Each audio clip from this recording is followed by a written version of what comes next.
Greetings, friends of the universe. Today we are going to talk about the blue avian extraterrestrial race. Who are the blue avians, where do they come from, and what is their galactic agenda? Let's start.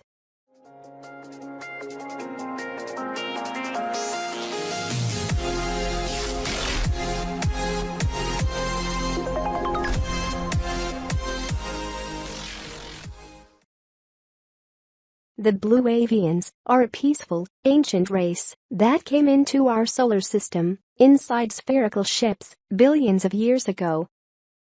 The blue avian extraterrestrial species carry a message of peace and hope for humanity. They exist beyond the confines of space and time.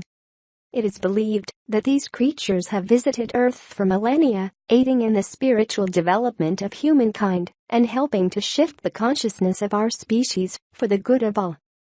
Corey Good is one of the main contactees of the blue avians. According to Corey, they have recently returned to our planetary system to aid us in our ascension process. The third-dimensional forms of these beings are said to be blue and humanoid, at 8 foot tall, and bird-like in appearance, with bright, indigo blue feathers. Perhaps the most striking aspect of the blue avians is their higher density and extra-dimensional abilities. While these beings do appear physically as blue, bird-like creatures, this is only one aspect of their dimensional nature, perhaps adopted to bring comfort to beings within our density. When they do choose to materialize in physical space, they appear as humanoid creatures with bird-like heads, beaks, and blue feathers. The blue avian extraterrestrial race have dimensional perspectives from the third dimension and all the way up to the 12th dimension. Many avian species in this universe have evolved from small birds that were seeded by the 12th dimensional etheric bodies of the entities on third-dimensional planets in various galaxies. During the course of their natural evolution and countless of incarnations into this bird-like beings, they evolved into a huge diversity of color, size, and adaptations, but the most common appearance is their blue avian look. Their sentience developed from their visionary perspective and ability to move through thought. They were able to learn the ability to teleport, and this eventually led to an expansion and integration of their own species on other worlds. The avian species were genetically mixed with humans, as this was an experimental trend in this universe. Birds on our planet Earth are also a gift from the high-dimensional avian beings to help regulate Earth's electromagnetic atmosphere. The avians are known for their bright, intelligent, and multi-dimensional sight. They are great spiritual masters and teachers who often are involved with the planetary governance of many other worlds. They have the ability to easily raise vibrations, and they are free thinkers and feelers that are not bound by confines of group consciousness. Higher dimensional alien forms are often called upon for their natural higher perspective.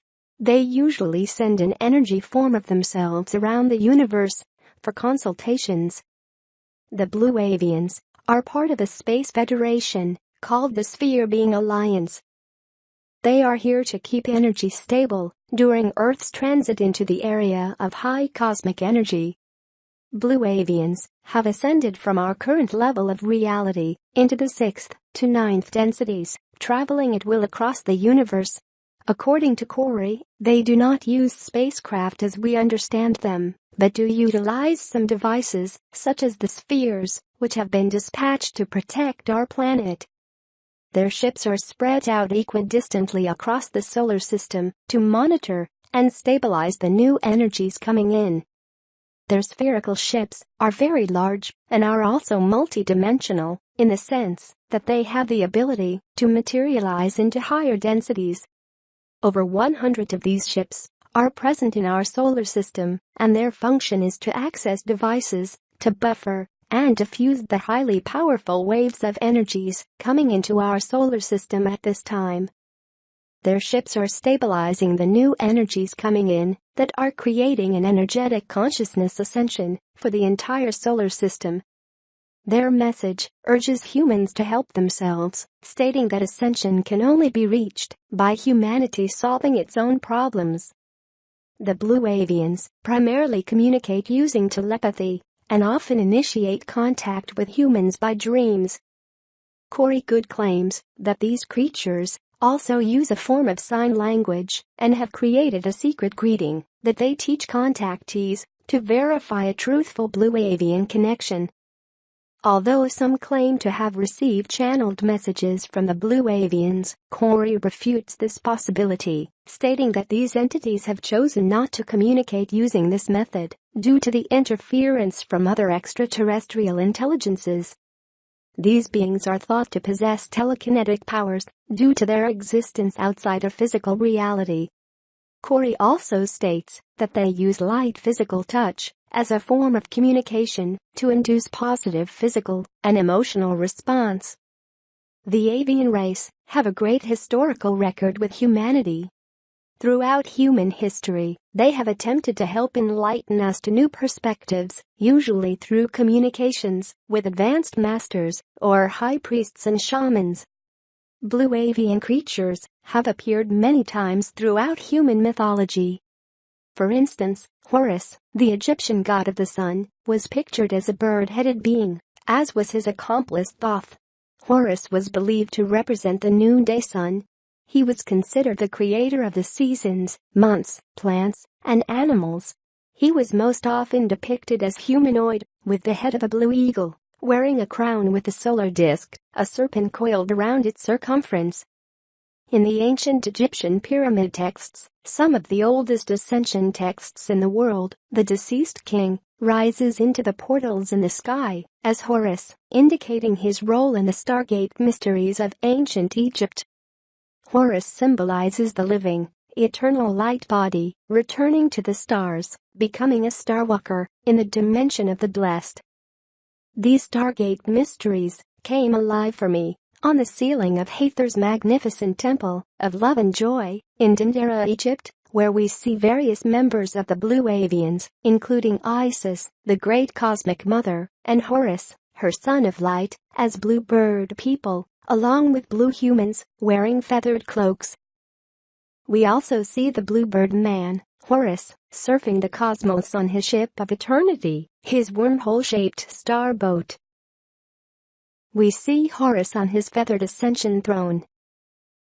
He holds the ankh and the scepter that opens the gates of the dimension of the blessed. Our goal as humans is to attain this feathered ascension throne and ride the wormholes of eternity. This means we are to become a being of light, like Horus and the rest of the Blue Avians, and enter the promised dimension of the blessed. Taking a closer look at Horus's shoulder patch, we see that in the logo of the bluebirds, the winged serpent. The winged serpent was adopted by Judeo-Christianity as the symbol for the seraphim, angelic beings of pure light and pure love. Seraphim are usually portrayed as red-winged birdmen. Red, because they burn with the love of the Creator. However, they are also shown as blue angels or birdmen. These blue birdman angels are the watchers of the door, or gate, linking Earth with the heavenly realms. This is why they are shown, forming a vesica-shaped gate around the throne of Christ, the new Horus. The seraphim came to Earth to teach humans the art of ascension, or transformation into angels, or bluebirds. To be kissed by a seraphim meant to be initiated by them in the secrets of ascension and the mysteries of our divine selves. Horus was accompanied by Thoth upon his solar barge, carrying the sun across the sky each day and laying it to rest at night. Thoth was an integral god within Egyptian mythology, maintaining the universe, solving disputes, and developing systems of writing, magic, and science. He is pictured as an ibis-headed being. Many other world cultures have myths of bird-headed beings, including the Sumerian god Agul. This ancient god was said to have given humanity its first moral code, as well as the arts and crafts important in Sumerian culture. Within Hopi beliefs, the eagle Kachina is the messenger spirit between humans and the Creator. In the Hindu religion, Garuda is a divine being with the head and wings of an eagle. He is said to be the sworn enemy of the Naga serpent race and is the steed of the god Vishnu. Unlike many other alien species, the blue avians are not associated with any sort of abduction scenario and only initiate contact with those open and willing to communicate. They have only recently resumed their relationship with humans as a means of delivering their message of peaceful ascension, urging mankind to raise their vibration by being of service to others. While the blue avians are currently acting as a buffer between our ascension and negative extraterrestrial and human interests, they choose to practice physical non-interference with our species. They have returned to right their past direct attempts to aid humanity, which at the previous times of contact were distorted by our species' interpretation of their arrival. Corey Good states that the blue avians have once again returned to our planetary system to help with this ascension, urging us to free ourselves from the clutches of negative human and alien entities. Since Corey reintroduced these extra-dimensional beings to modern popular UFO circles, backlash and disinformation campaigns have been severe. Yet the statement of these beings is simple and direct. Be of service to one another, focus on love and forgiveness, and change humanity for the better, one person at a time, starting with yourself. This message is not new. These are the basic tenets of most religious and spiritual practices on planet Earth. The Sphere Alliance also warns against gurus and messiahs, stating that each human must take control of their own actions for the human species to truly ascend. Our planet and solar system is going through a change far more profound than most people could ever imagine. Not only are extraterrestrials very real, but both the positive and negative groups are far more involved in our own lives than most of us could ever realize. Although many people now discount the classic spiritual teachings that we have received over the millennia, it turns out that nothing could be of greater significance for us to study and practice.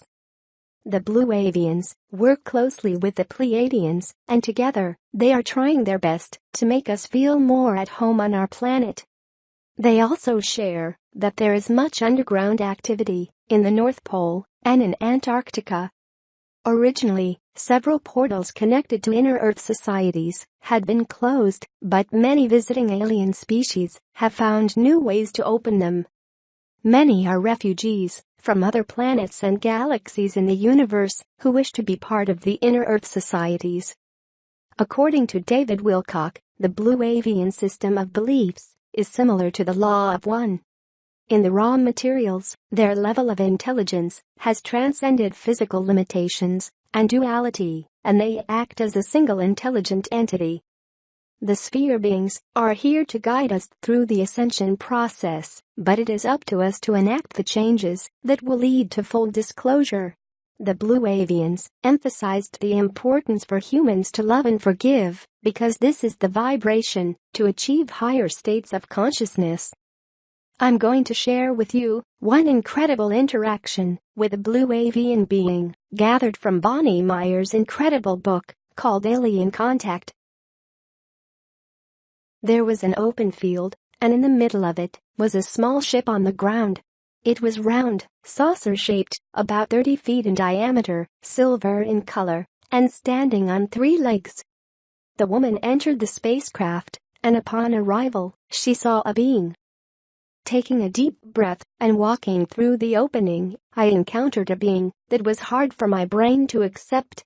At the same time, a feeling of great attraction entered my body, almost as if I were seeing a dear friend whom I had been separated from a very long time. He held himself with great dignity and was so sure of himself. I just knew that everyone had a great respect for this being. Much later, I learned that he was captain of this ship. There he stood. I knew he was male, all 7 feet plus of him. His skin was blue and did not look like ours. He had soft down like feathers on his body, and I could not see any clothes. His head had a strange shape, almost like an eagle's head. He had a mouth that was shaped like an eagle's beak. He had an abnormally long thin neck. He had 2 arms, which were longer than normal for his height. At the end of his arms were hands, which had 5 appendages. At the end of his fingers were things that looked like talons. His torso was quite thick, but thin. He had no waist definition. His legs had no feathers or downs on them and were short for his size. They were thin, without any shape, except for his knobbly knees. At the end of his legs were circles, where feet would normally be. His eyes were most striking. They looked like pools of beautiful blue waters of the island of Aruba. His eyes were all blue, with no white. Maybe the best way to describe him is that he looked like a thin big bird, except he was blue. He called himself Eric. When various aliens give themselves earthling names, such as Eric, Lydia, etc., obviously they are placating humanity by naming themselves with earthling names. Most of their true names would be either too preposterous sounding to relay from earthlings' perspectives, or the names would be unpronounceable to earthlings. He scared me because he was so big and so different from anything I had ever seen, but at the same time, I knew he would not harm me. Eric told me my whole belief system was wrong. He said that all aliens are not blonde, blue-eyed, neither looking male or female. The most important thing I had to learn was that in space, not everyone looked alike, nor do they think alike. My whole perception of the universe was changed in the blink of an eye. This big blue being stretched out his arms towards me, as if to give me a hug. I hesitated, not knowing if I wanted those arms and talons around me. When I looked into his eyes, I knew there was nothing to fear. Going into his arms, I received and gave the best hug ever. At the instant of the hug, I knew I was home. This was where I belonged. I knew Earth is not my true home. He unfolded his arms around me and said, "There are some beings here that I wish you to meet, and remember, this is one of the best lessons that you must learn." The human was introduced to various other aliens upon the ship. Bonnie Meyer, in her further explanation of Eric, conveyed the fact that the blue avian being even had a sense humor. We were talking about ice skating. Eric commentated that he would never ice skate. "I'd have to have my wings flapping just to stay alive." He went on to say, "You aren't the only ones to make jokes, we also can joke." "No, I am only kidding. This weekend we are having meetings and roundtable discussions, how to prod light workers like you to get moving forward." As if to confound the matter further, Eric the blue avian, apparently to prove he has a sense of humor, started running around his spaceship like a headless chicken. And he verbalized chicken noises and imitated chicken actions upon his ship. All of this transpired just before a very serious Galactic Council meeting. Thank you for watching. Please give us a like and don't forget to subscribe.